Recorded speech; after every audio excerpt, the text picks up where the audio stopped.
Fasting is always going to be one of those foundational things for me.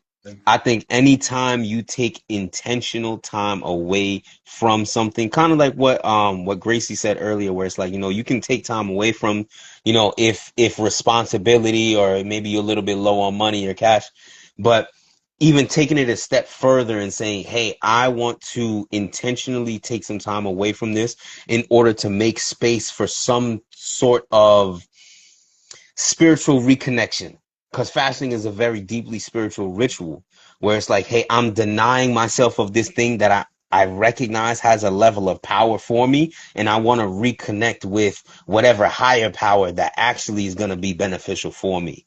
So fasting is always going to be something that I want to encourage.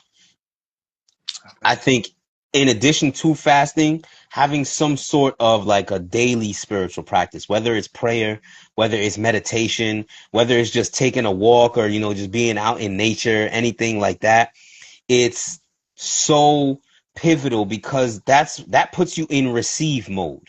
That puts you in, it's like, okay, let me stop following my own thoughts and just kind of receive. And I think, especially for me personally, like prayer is one of those big things, because you're approaching that higher power with a request for assistance.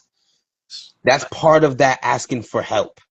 And something I heard one time was that by you even being willing to ask, you've already guaranteed your solution, just by you being willing to ask, because this higher power, it wants the best for us. Because why else would you follow a higher power that wants your destruction? That just seems counterproductive to me.